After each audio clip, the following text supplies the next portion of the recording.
Ai, na verdade, eu tô arrependido de ter vindo para a escola, porque eu chego e tenho que ficar preso aqui.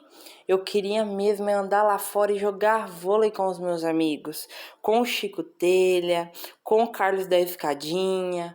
Ai, mas agora eu tenho que ficar aqui, preso nessa escola sem poder sair. Como visto anteriormente, Pilar durante a aula sente-se confinado à escola, podendo comparar a experiência a estar em uma prisão. Esse sentimento é reforçado pela rígida disciplina imposta pelo mestre e pela monotonia do ambiente escolar, que vai contra a liberdade associada à vida fora da escola, de brincadeiras, simbolizada pela figura dos amigos que estão vadiando do lado de fora. Também a imposição de regras e o controle do professor sobre o comportamento dos alunos reforçam essa ideia de encarceramento, onde o aluno não tem voz ativa ou liberdade para agir conforme suas vontades. Isso reflete uma crítica de Machado de Assis, que essa educação rígida e tradicional pode ser maléfica, visto que não dialoga com os interesses e necessidades das crianças, podendo criar um ambiente hostil e pior, tirando muitas crianças da oportunidade do aprendizado. Em um dia de prova, os alunos estavam nervosos, enquanto o professor Policarpo, um homem severo, aplicava a prova. Raimundo, filho do professor, desesperado e sem saber como sair daquela situação, decidiu apelar para uma ideia arriscada e sussurrou para Pilar: Pilar, se você me passar as respostas, eu te dou uma bolinha de ping-pong. Pilar, que é um menino inteligente, mas não um aluno exemplar, aceitou a proposta. Enquanto isso, o outro aluno, o Curvelo, percebeu a conversa entre os dois e, com um olhar malandro, decidiu que não poderia deixar aquilo passar em branco. Se levantou e foi até o professor, e contou tudo sobre Raimundo e Pilar.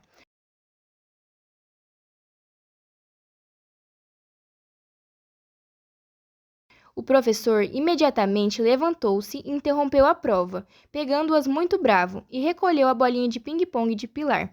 A sala de aula ficou tensa, e o professor pediu para se levantarem para as 12 palmatórias.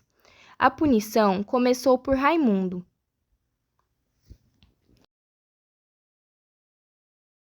Quando chegou a vez de Pilar, o menino negou, e o professor, muito bravo, reagiu, batendo nele.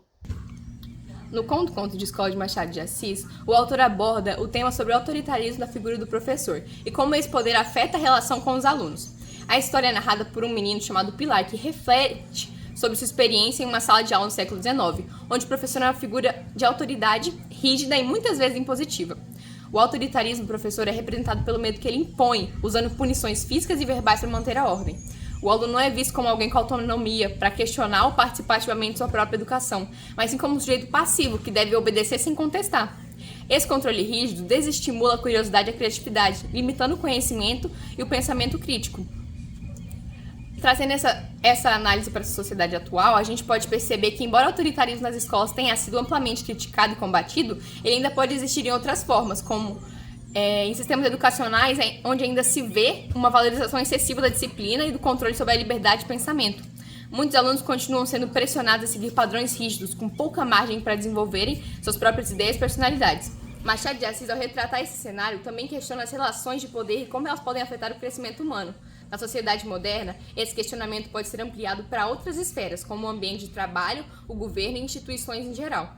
O conto nos convida a refletir sobre a importância de criar ambientes onde o diálogo e o respeito mútuo prevaleçam sobre a obediência cega, tanto na educação quanto na vida em sociedade. Resumidamente, o conto de escola faz uma crítica ao sistema de ensino da época, mas também traz uma mensagem atemporal sobre como o autoritarismo limita a liberdade e o desenvolvimento das pessoas, algo ainda relevante nos dias de hoje.